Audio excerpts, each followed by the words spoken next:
तो आज हम आप सभी को बताएंगे कि माता सीता ने कौआ, गाय, ब्राह्मण, तुलसी, फल्गु नदी इन पांचों को श्राप क्यों दिया था, जिसे ये आज भी भोग रहे हैं। दोस्तों, एक बार माता सीता क्रोधित हो गई थीं और उन्होंने इन पांचों को श्राप दे दिया था, जो आज भी कलयुग में असर कर रहा है। माता सीता ने ऐसा श्राप क्यों दिया था? और क्या आप जानते हैं कि माता सीता ने महाराज दशरथ का पिंडदान क्यों किया था? दोस्तों, हमारे इस वीडियो में बने रहिए, हम आपको पूरी जानकारी देंगे। अगर वीडियो आपको अच्छा लगे तो इसे लाइक कीजिए, हमारे चैनल को सब्सक्राइब कीजिए और बेल आइकन दबा दीजिए, जिससे आपको हमारी हर नई वीडियो सबसे पहले मिले। जब भगवान श्री राम, माता सीता और लक्ष्मण जी वनवास में थे, तभी उनके पिता राजा दशरथ का देहांत हो गया था।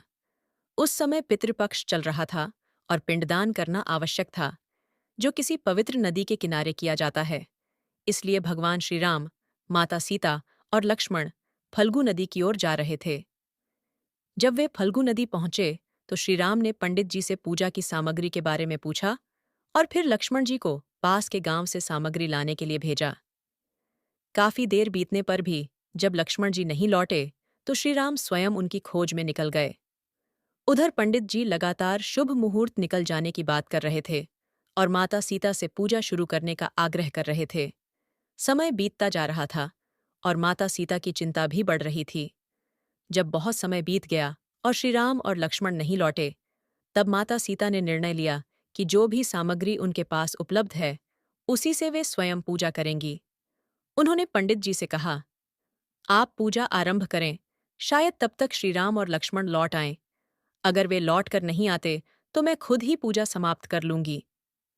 पंडित जी ने विधिपूर्वक पूजा आरंभ की और माता सीता ने अंत में महाराज दशरथ का पिंडदान करना शुरू किया। जैसे ही उन्होंने प्रार्थना करने के लिए आंखें बंद कीं, उन्हें एक दिव्य स्वर सुनाई दिया कि उनकी पूजा संपन्न हुई और राजा दशरथ ने स्वीकार भी कर ली। ये सुनकर माता सीता बहुत प्रसन्न हुईं और उन्हें इस बात की शक्ति का अनुभव हुआ कि उनका पिंडदान सफल रहा। माता सीता ने सोचा कि श्री राम और लक्ष्मण इस बात को शायद स्वीकार न करें, क्योंकि हमारे धर्म में माना जाता है कि पुत्र के बिना किया गया पिंडदान पूर्ण नहीं होता। इसीलिए माता सीता ने फल्गु नदी, पूजा में उपयोग की गई गाय, वटवृक्ष, कौवे, तुलसी के पौधे और पंडित को इस बात का साक्षी बनाया। जब श्रीराम लौटे तो माता सीता ने उन्हें सारी बात बताई, लेकिन वे विश्वास नहीं कर पाए।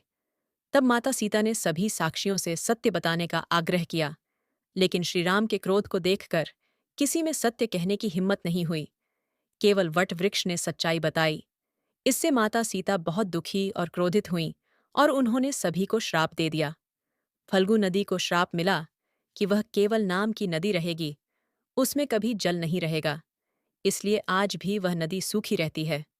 गाय को श्राप मिला कि उसका पूरा शरीर पूजनीय नहीं होगा, केवल पिछले हिस्से की पूजा होगी और वह इधर उधर भटकेगी। पंडित जी को श्राप मिला कि वे कभी संतुष्ट नहीं होंगे, इसीलिए आज भी ब्राह्मण दान दक्षिणा के बाद भी पूरी तरह संतुष्ट नहीं होते। तुलसी को श्राप मिला कि वह कभी गाय के पास की मिट्टी में नहीं उगेगी। कौए को श्राप मिला कि वह हमेशा लड़ झगड़ कर भोजन करेगा।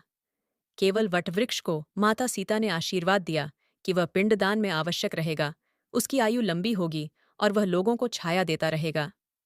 दोस्तों, इसीलिए आज भी वटवृक्ष जल्दी नहीं सूखता और लोगों को छांव प्रदान करता है। अगर वीडियो अच्छा लगा हो तो कृपया वीडियो को लाइक करें, हमारे चैनल को सब्सक्राइब करें और हम आपको ऐसी ही नई नई जानकारी देते रहेंगे। वीडियो को अंत तक देखने के लिए आप सभी का धन्यवाद।